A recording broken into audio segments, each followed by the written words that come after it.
Number 1 స్థానానికి పోయినాం మనం.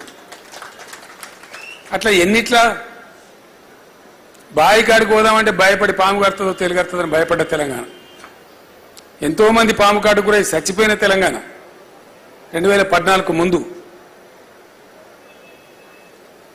దర్జాగా కాలు మీద కాలేసుకొని నడింట్లో పండుకొని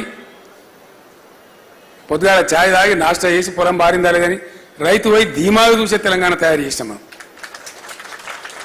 ఎస్, డెఫినెట్గా గ్రామీణ ఆర్థిక వ్యవస్థను మొత్తం పరిపుష్టం చేసాం.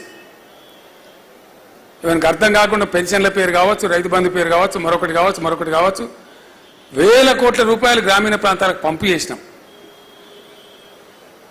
ఎంత బాగా అయినుండే మన పల్లెలు, ఎంత అద్భుతంగా తయారైనుండే. హరితహారం చెట్లతోని, పల్లె ప్రకృతి వనాలతోని, క్రీడా ప్రాంగణాలతోని,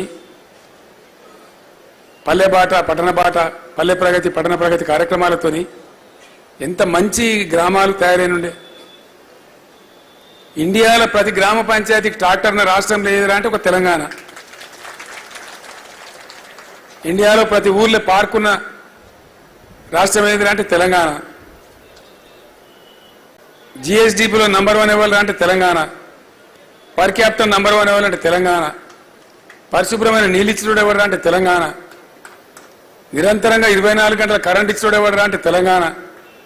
ఇట్లా ఎన్ని నంబర్ 1 ఉన్నాం మనం, అన్నీ ఉన్నాం. అయినా అప్పుడప్పుడు కొంత విషగాలి వస్తుంది. కొన్ని విష ప్రచారాలకు, అత్యాశలకు, అడ్డగోలు హామీలకు ప్రజలు అప్పుడప్పుడు భ్రమిస్తారు. ఆ భ్రమలోనే అనుకోకుండా కొంత శాతం అటు జాపిన చెయ్యి 1.8% తోని మనకి ఎన్నికల్లో డిఫీట్ వచ్చింది. అది ఒక మాట నేను మీ అందరితో మనవి చేస్తా ఉన్నా. చాలా దృఢ సంకల్పం మనకు ఉండాలి. గులాబీ జెండా పుట్టిందే తెలంగాణ సమాజ రక్షణ కోసం.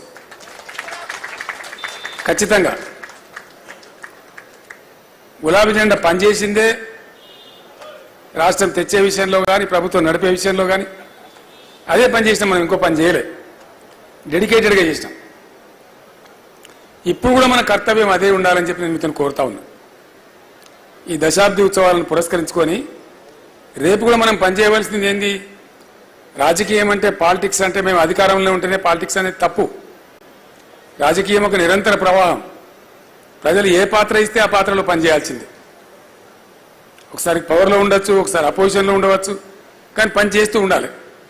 అప్పుడే ఆ సంస్థకు విలువ ఉంటుంది, ప్రజాక్షేత్రంలో గరిమ ఉంటుంది. కాబట్టి ఎట్లా ఉన్నా ప్రజల కోసం పనిచేయడమే మన కర్తవ్యం.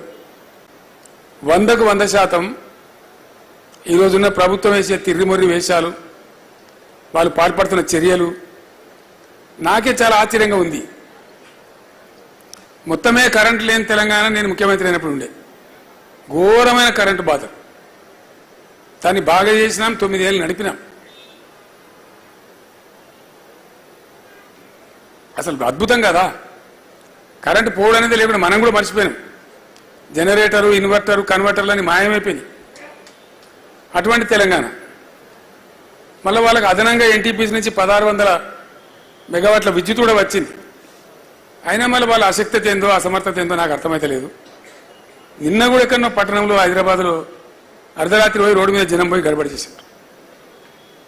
ఏదో సిటీలో ఏదో భాగంలో. ఊళ్ళు కాదు నేను, హైదరాబాద్ సిటీలో కూడా బాచ్పల్లి ఘోరంగా ఫోటోలు వస్తూ ఉన్నాయి, వార్తలు వస్తూ ఉన్నాయి టీవీలలో. వాళ్ళు ఏదో ఉల్టా మాట్లాడుతున్నారు. మన ముఖ్యమంత్రి అంటే హరీష్ రావు పోయి లైన్ మీద పనిచేయిస్తాడు. ఇప్పుడు హరీష్ రావు ముఖ్యమంత్రి, రేవంత్ రెడ్డి ముఖ్యమంత్రి రాష్ట్రానికి. ఎవడు ముఖ్యమంత్రి? ఒక ముఖ్యమంత్రి స్థాయిలో వ్యక్తికి అట్లా మాట్లాడచ్చునా? అంత పేలవమైన మాటలు. లక్ష్మయ్య గారు నా కోపానికి వచ్చి స్టేట్మెంట్లు అన్నారు. అతను నీకు పనిచేసి శాతం అవుతుందా అని. ఎందుకంటే ఇంత అద్భుతమైనటువంటి పథకాలు కొన్ని, అంత బాగా వచ్చిన కరెంటు ఎట్లా ఫెయిల్ అవుతుంది అసమర్థత కాకపోతే? మిషన్ భగీరథ మొత్తం యుఎన్ఓ కాడికెళ్ళి మెచ్చుకున్న పథకం. ప్రతి ఇంట్లో నల్లా పెట్టి పట్టణ ప్రాంతాలలో రూపాయికి కనెక్షన్ ఇచ్చి చాలా చాలా గొప్పగా జరిగిన కార్యక్రమం, ప్రజల అనుభవంలో ఉన్న కార్యక్రమం. అది ఎట్లా కింది మీద అయితే నాకు అర్థం కాదు. తెలివి తక్కువతనం కాకపోతే